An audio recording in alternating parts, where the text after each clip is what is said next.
कभी कभी सत्य की राह इतनी कठिन होती है कि खुद देवता भी परखने उतर आते हैं। ये कहानी है उस राजा की जिसने धर्म और सत्य के लिए अपना सब कुछ त्याग दिया। राज्य, वैभव, यहाँ तक कि अपना परिवार भी। राजा हरिश्चंद्र, जिनका नाम आज भी सत्य के प्रतीक के रूप में लिया जाता है। तो आइए सुनते हैं उनकी सच्ची कहानी, त्याग, सत्य और धर्म की वो अमर गाथा।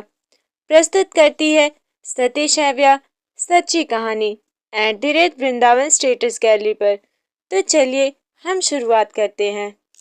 शैव्या प्रातः स्मरणीय देवियों में से एक थी। वो महाराज हरिश्चंद्र की पत्नी और कुमार रोहिताश्व की माता थी। उसका नाम था थारा, परंतु शिवी देश अथवा शिवी नरेश की कन्या होने से इन्हें लोग शैव्या ही कहते थे।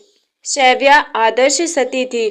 पति की आत्मा के साथ उसकी आत्मा मिली हुई थी। वे दोनों दंपति एक प्राण दो दहे थे। पति का ही सुख शैव्या का सुख था और इन्हीं का दुख उसके लिए दुख था। अपने अपना अस्तित्व पति में ही विलीन कर दिया था। एक दिन महाराज हरिश्चंद्र जब महल में आए तो कुछ उदासीन थे। महारानी शैव्या ने उसके उस भाव को लक्ष्य किया। वे सोचने लगी, महाराज के मुख पर चिंता का भाव क्यों प्रकट होता है? ये नित्य की भांति आज प्रसन्न क्यों नहीं है?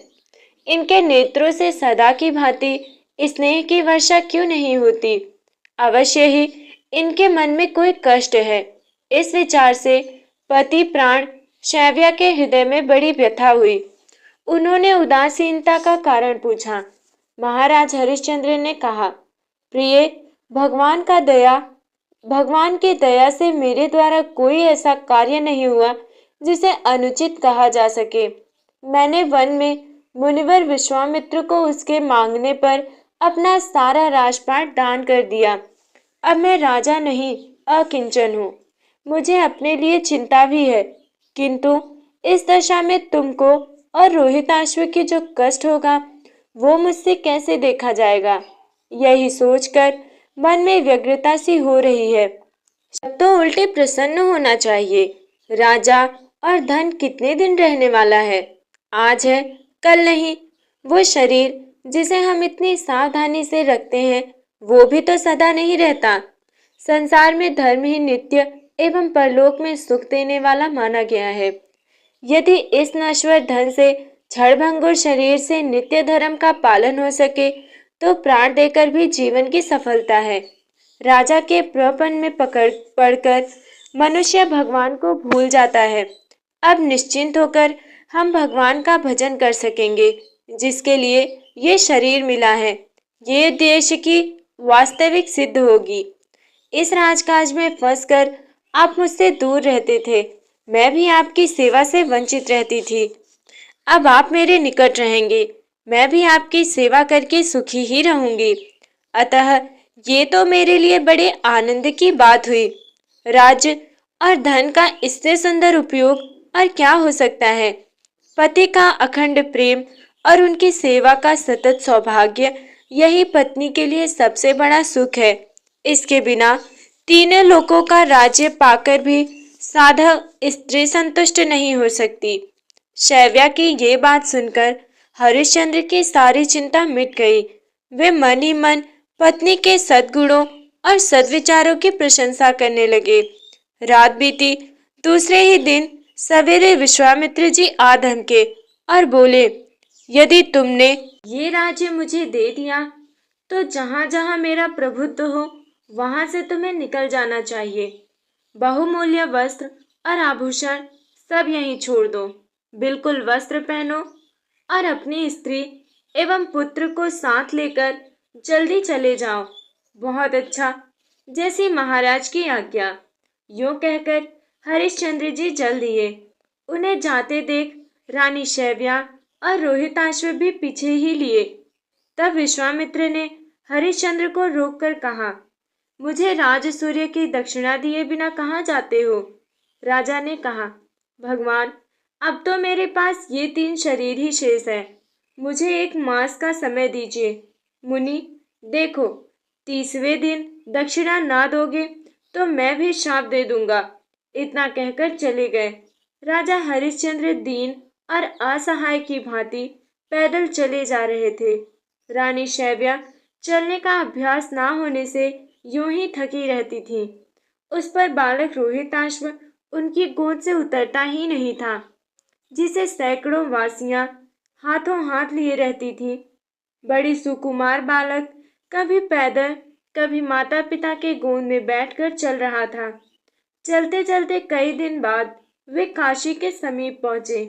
राजा ने सोचा, काशी भगवान विश्वनाथ की पावनपुरी है, इस पर भगवान शिव का ही अधिकार है, अतः ये मेरे राज्य से बाहर है। ऐसा निश्चय करके उन्होंने स्त्री और पुत्र सहित काशी में प्रवेश किया। पुरी में पहुंचते ही मुनिवर विश्वामित्र सामने खड़े दिखलाई दिए। राजा ने हाथ जोड़कर विनीत से कहा, मुनि, मेरे प्राण, स्त्री, पुत्र अब आपकी सेवा में प्रस्तुत है। कहिए, हम लोग आपकी क्या सेवा करें?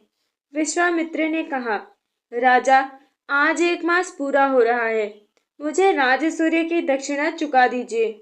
हरिश्चंद्र ने कहा, भगवान, अभी आधा दिन शेष है, इतने समय तक और प्रतीक्षा कीजिए, अब अधिक विलंब ना होगा। विश्वामित्र शाम की धमकी देकर चले आए। राजा रानी पैदल चलने से थके तो थे, ऊपर से उपवास का कष्ट और पीड़ा दे रहा था। बालक रोहिताश्व तो भूख से कराह रहा था। क्षत्रिय होने से ये भीख तो लेते नहीं, पास में पैसा था नहीं और कोई कामकाज भी अभी शुरू नहीं किया था, फिर भोजन का प्रबंध कैसे हो? उनकी धैर्य की बड़ी कठोर अग्नि परीक्षा चल रही थी। बालक की छटपटाहट देखकर उनका हृदय विदीर्ण हो रहा था। उससे भी बढ़कर चिंता की बात थी कि संध्या के पहले ही भारी धन का प्रबंध करके किस प्रकार दूं? क्या अपने प्राण त्याग दूं? तब भी तो ब्राह्मण के धन को अपहरण करने के कारण पापात्मा समझा जाऊंगा, अथवा अपने को बेचकर वो दक्षिणा चुका दूं। बस यही ठीक है। राजा की चिंता का कारण शैव्या से छिपा नहीं था। उसने नेत्रों से आंसू पोंछते हुए गदगद वाणी से कहा, महाराज, आप चिंता छोड़िए और अपने सत्य का पालन कीजिए। जो मनुष्य सत्य से विचलित है, वो शमशान की भांति त्याग देने योग्य है। नर श्रेष्ठ पुरुष के लिए अपने सत्य की रक्षा से बढ़कर दूसरा कोई धर्म नहीं बतलाया गया है। जिसका वचन निरर्थक हो जाता है, उसके अग्निहोत्र, स्वाध्याय तथा दान आदि संपूर्ण कर्म निष्फल हो जाते हैं। धर्मशास्त्रों में बुद्धिमान पुरुषों ने सत्य की ही संसार सागर से तोड़ने के लिए सर्वोत्तम साधन बताया है। इसी प्रकार जिसका मन अपने वश में नहीं है, ऐसे पुरुष जो पतन के गर्त में गिरने के लिए असत्य को ही प्रधान कारण बताया गया है। महाराज, मुझसे पुत्र का जन्म हो चुका है। इतना कहकर रानी शैव्या फूट फूट कर रोने लगी। राजा हरिश्चंद्र बोले, कल्याणी, संताप छोड़ो और जो कुछ कहना चाहती थी उसे स्पष्ट कहो। शैव्या ने कहा, महाराज, मुझसे पुत्र का जन्म हो चुका है। श्रेष्ठ पुरुष स्त्री संग्रह का फल पुत्र ही बतलाते हैं। वो फल आपको मिल गया है, अतः मुझे बेचकर ब्राह्मण की दक्षिणा चुका दीजिए। रानी की ये बात सुनकर हरिश्चंद्र को बड़ा दुख हुआ और वे जमीन पर मूर्छित होकर गिर पड़े। महाराज हरिश्चंद्र को पृथ्वी पर पड़ा देख रानी शैव्या को बड़ा दुख हुआ। वो भी मूर्छित होकर वहीं गिर पड़ी। बालक रोहिताश्व श्रद्धा से अत्यंत पीड़ित था। उसने माता पिता की ऐसी अवस्था देखी तो दुखित होकर उन्हें पुकार पुकार कर जगाना आरंभ किया। पिताजी, पिताजी, उठिए, मुझे भोजन दीजिए। माँ, मुझे खाने को दो, बहुत भूख लगी है, मेरी जीभ सूखी जाती है। इसी समय महर्षि विश्वामित्र आ पहुंचे। राजा सचेत होकर ज्यों ही उठे, मुनि पर दृष्टि पड़ते ही पुनः मूर्छित हो गए। मुनि के कमंड का जल छिड़क कर उन्हें जगाया और इस प्रकार कहा, राजन, उठो और दक्षिणा देकर अपने सत्य की रक्षा करो। यदि सूर्यास्त होने तक तुम मुझे दक्षिणा ना दोगे तो भयंकर शाप दे दूंगा। यो कहकर वे चले गए। राजा हरिश्चंद्र उनके भय से व्याकुल हो उठे। उनकी दशा निंद्रिय ध्वनि से पीड़ित एक कंगाल सी हो रही थी। उस समय रानी शैव्या ने पुनः कहा, महाराज, मैंने जो प्रार्थना की है वही कीजिए, अन्यथा आपको श्राप की अग्नि से दग्ध होकर प्राण त्यागना पड़ेगा। आप दूत, मदिरा राज्य अथवा भाग के लिए तो मुझे बेचते नहीं हैं। इन दुर्गुणों से तो आप कोसों दूर हैं। गुरु को दक्षिणा चुकानी है, इसलिए बेच रहे हैं। अतः इसमें दुख की क्या बात है? मुझे बेचकर अपने सत्यव्रत की रक्षा कीजिए। जब पत्नी ने बार बार आग्रह किया तो राजा बोले, कल्याणी, मैं बड़ा निर्दयी हूँ। लो, अब तुझे बेचने चलता हूँ। क्रूर मनुष्य भी जो कार्य नहीं कर सकते वही आज मैं करूँगा। पत्नी से यूं कहकर राजा नगर में गए और नेत्रों से आंसू बहाते हुए गदगद कंठ से बोले, ओ नागरिको, मेरी बात सुनो। क्या पूछ रहे हो? मैं कौन हूँ?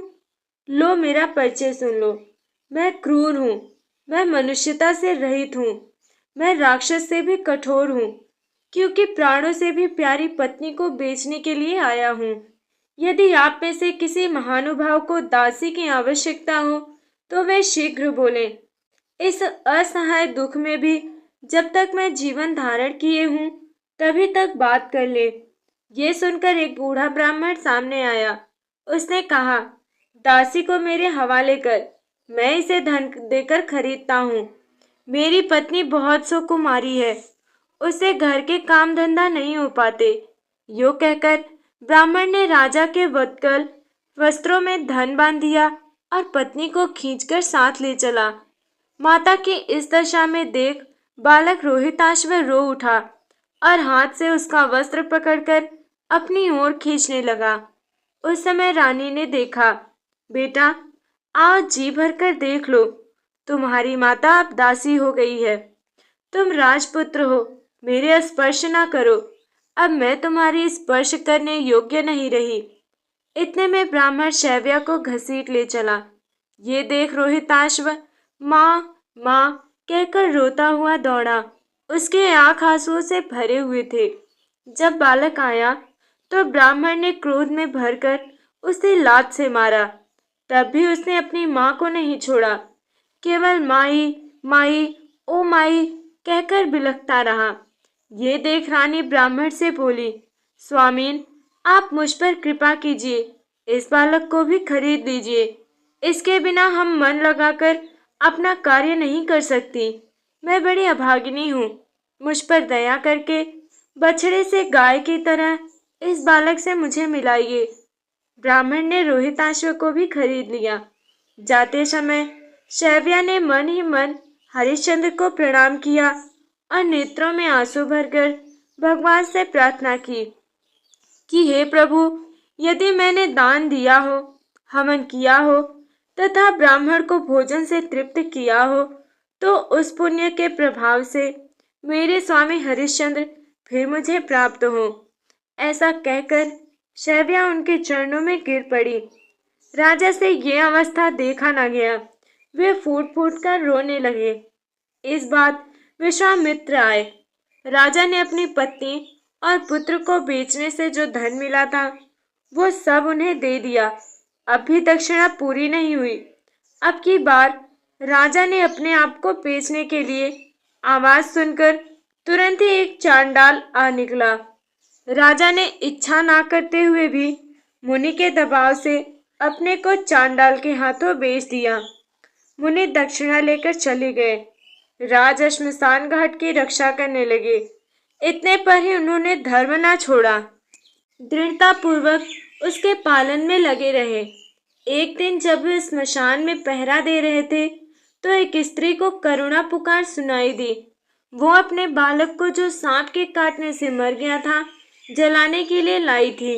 राजा को ऐसी घटनाएं रोज सुनने देखने को मिलती थी, अतः उनका कोई हर्ष था विषद्र ना हुआ। वे उसके पास सिर्फ कफन लेने के लिए आए, किंतु उस भाग्यहीन स्त्री के पास कफन के लिए भी कपड़ा नहीं था। वो रोती हुई कह रही थी, हे वत्स, ना जाने किस पाप का फल उदय हुआ कि आज तक हमारे दुख का अंत नहीं आया। पति का साथ छूटा, पुत्र भी चला गया। अब तो मैं अभागिनी जीवन धारण किए हुए हूँ। हाँ देव, तूने महाराज हरिश्चंद्र की कौन सी दुर्दशा नहीं की।